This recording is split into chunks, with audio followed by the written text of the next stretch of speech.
இயேசு கிறிஸ்துவின் நாமத்தில் உங்கள் அனைவரையும் இந்த புதன்கிழமை காலையிலே வாழ்த்துகிறேன். சுகமாய், சமாதானமாய், ஆறுதலாய், ஆசீர்வாதமாய் இருப்பீர்களாக.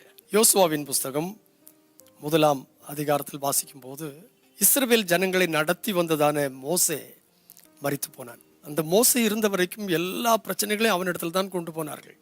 அந்த மோசே கிட்டத்தட்ட 2 மில்லியன் இல்லாவிட்டால் 20 லட்சத்திற்கும் மேற்பட்ட மக்களை வனாந்தர வழியாய் நடத்தி வந்தான். அவன் மரணம் அடைந்த பிற்பாடு அவனுக்காக துக்கம் கொண்டாடினார்கள். அந்த துக்கம் கொண்டாடுதல் முடியும் போது தேவனாகிய கர்த்தர் யோசுவாவை பார்த்து ஒரு காரியம் சொன்னார். நீ இன்னும் இப்படி இருக்கிறது என்ன? நீ எழுந்து புறப்படு, நான் உனக்கு கொடுக்கிற தேசத்துக்கு புறப்பட்டு போ, ஜனங்களெல்லாம் கூட்டி கொண்டு போ.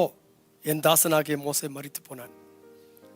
இனி அவன் உனக்கு ஆலோசனை சொல்ல மாட்டான், நான் தான் என்று சொல்லி என்ன சொன்னார் என்று கேட்டால், என் தாசனாகிய மோசே கற்பித்த பிரமாணத்தின்படி எல்லாம் செய்ய கவனமா இருக்க மாத்திரம் நீ பலம் கொண்டு திடமானதாயிரு. மோசே மரித்து போனான், ஆனால் அவன் உனக்கு சில காரியங்களை சொல்லி இருக்கிறான். அந்த காரியங்களை எல்லாம் செய்ய கவனமா இருக்கும்படி பலம் கொண்டு திடமானதாயிரு. அந்த வார்த்தைகள், இந்த நியாயப்பிரமாண புஸ்தகம், கர்த்தருடைய வார்த்தைகள் உன் வாயை விட்டு பிரியாது இருப்பதாக. இந்த வசனத்தில் எழுதியிருக்கிறவைகள் எல்லாவற்றின்படியும் செய்ய நீ கவனமாக இருக்க வேண்டுமானால் இரவும் பகலும் அதை தியானித்துக் கொண்டிருப்பாயாக. இப்போ கர்த்தருடைய வசனத்தை தியானிக்கிறதுக்குன்னு ஒரு குறிப்பிட்ட நேரம் கிடையாது, எந்த நேரத்திலும் தியானிக்கலாம், இரவும் பகலும். ஆனால் அந்த வசனத்தை தியானிக்கும் பொழுது ஏற்படுகிற ஒரு நல்ல வழி உங்களுக்கு சொல்கிறேன். அப்பொழுது உன் வழியை நீ வாய்க்க பண்ணுவாய். கர்த்தருடைய வசனத்தை தியானிக்கிற மனுஷனுடைய வழிகள் சிறப்படும். வழி வாய்க்க பண்ணுவாய், அப்பொழுது புத்திமானாய் நடந்து கொள்வாய். ஒரு மனுஷன் தேவனுடைய வார்த்தையை தியானம் பண்ணி வார்த்தையை வாசித்து அதன்படி நடந்தால் அவன் என்ன வாய்ச்சிருப்பான்? தன்னுடைய வழியை வாய்க்க செய்வான். 1 சங்கீதத்தில் சொல்லியிருக்கலாம், இரவும் பகலும் கர்த்தருடைய வேதத்தை தியானிக்கிற மனுஷன் பாக்கியவான், அவன் செய்வது எல்லாம் வாய்க்கும்.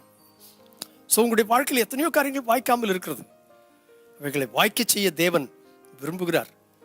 அதற்கான ஒரு வழி, கர்த்தருடைய வசனத்தை தியானம் பண்ணுங்கள், இரவும் பகலும் தியானம் பண்ணுங்கள். உங்கள் வழி வாய்க்க பண்ணுகிறது மாத்திரமல்ல, புத்திமானாய் யாரோடு எப்படி பேசணும், எங்கே எப்படி நடந்து கொள்ளணும், எல்லாவற்றை குறித்தும் கர்த்தருடைய வசனம் உங்களை வழி நடத்தும்.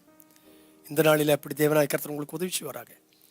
பரிசுத்த பிதாவே, கர்த்தருடைய வசனத்தின் நிமித்தமாய் உமது பிள்ளைகள் தாங்கள் கேட்ட வார்த்தைகளை இருதயத்தில் பதிய வைத்து அதன்படி நடந்து அவருடைய வழியை வாய்க்க செய்வீராக. அவளை புத்திமான்களாய் காத்துக்கொள்வீராக. ஆசீர்வதியும் சுவாமி, இயேசுவின் நாமத்தில் பிதாவே, ஆமென்.